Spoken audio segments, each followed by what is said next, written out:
Brazil நாட்டில் மாட்டுக் கொட்டகைக்கு அருகே 45 வயதான ஒருவர் சுயநினைவு இன்றி கிடப்பதை அப்பகுதியினர் கண்டுள்ளனர். இந்த சம்பவம் குறித்து போலீசார் மேற்கொண்ட விசாரணையில் பல்வேறு திடுக்கிடும் தகவல்கள் கிடைத்துள்ளன. தினமும் காலை 5 மணிக்கு எழுந்து அந்த பண்ணையில் இருக்கும் பசு மாடுகளில் இருந்து பால் கறந்து அவரது முதலாளியிடம் அந்த பாலை கொடுக்க வேண்டுமா. சம்பவம் நடப்பதற்கு முந்தைய நாள் இரவு உயிரிழந்த நபரும் பண்ணையில் பணியாற்றும் மற்றொரு நபரும் சேர்ந்து மது குடித்துள்ளனர். காலையில் நீண்ட நேரமாகியும் அந்த நபர் பாலை கொண்டு வராத நிலையிலேயே அவரை தேடி மாட்டுக் கொட்டகைக்கு இன்னொரு பணியாளர் சென்றபோது அவர் ஒரு பசுவுக்கு பின்னால் மயக்கமடைந்த நிலையில் கிடந்ததாகவும் அவரை அங்கிருந்து எழுந்தபோதே அவரது பிறப்புறுப்பில் ஆணுரை போட்டுள்ளதை தான் பார்த்ததாகவும் போலீசாரிடம் தெரிவித்துள்ளார்.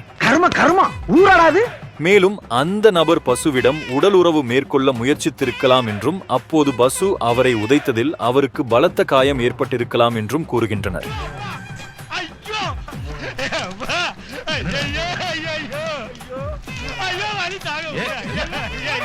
இந்த மாதிரி கலகலப்பான நியூஸ் ஒவ்வொரு நாளும் கேட்டுக்கணும்னா நம்ம சேனலுக்கு லைக் பண்ணிட்டு சப்ஸ்கிரைப் பண்ணுங்க.